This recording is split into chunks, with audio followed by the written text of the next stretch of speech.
Makati, lights kami reaction.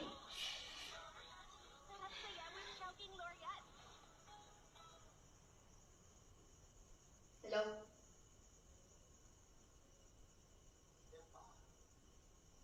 Asa si Kuya?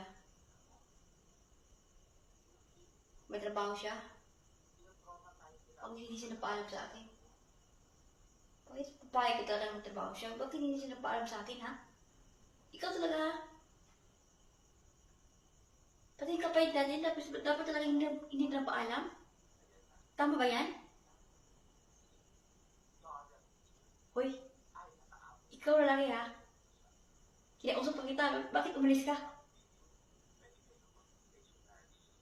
Alam mo yun? Hoy, ikaw, ha?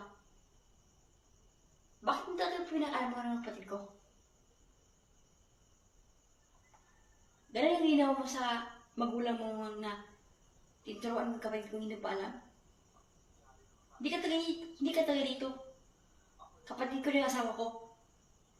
Tapos, ganun yung ginanti mo sa akin? Kung wala ako? Tapos umalis ka?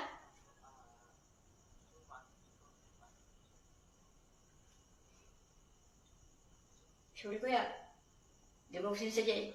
Sorry? Sorry yung mukha mo. Hindi ko papayag. Hindi ako papayag, hindi ka pa alam.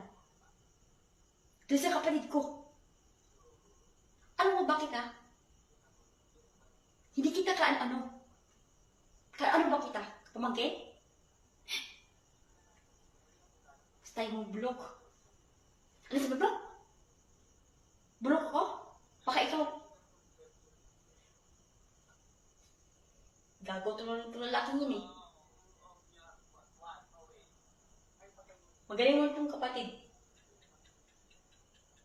Magaling mo itong kapatid. Masamang tao to. Hindi ako sinaktan. Yung kapatid, hindi na paalam. May lakad ng kapatid natin. Saan mo siya?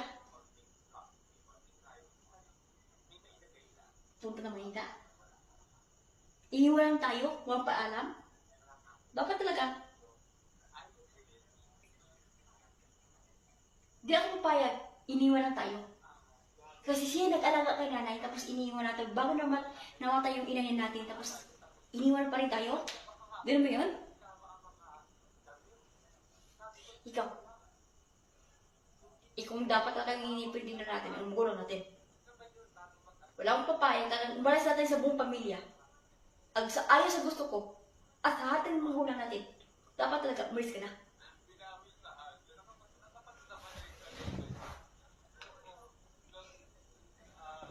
Alam ko na ba ang style mo?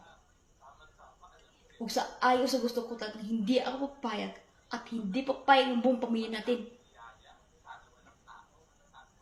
Dapat lang, hindi ako papayag na umalis natin yung buong pamilya. Basta huwag mong gawin natin yung pamilya natin. Ikaw bahala sa kapatid ko. Kung sa ayaw sa gusto ko, basta umalis na lang siya. Huwag ko pakita sa kanila. Dahil kapatid ko siya. Basta, kapag nalalaman talagang umalis ang mga kapatid ko, basta makita ko siya. Baka masaktan ko siya. Kasi iniwan natin pa rin tayo eh. Hawlang na paalam natin kapatid natin.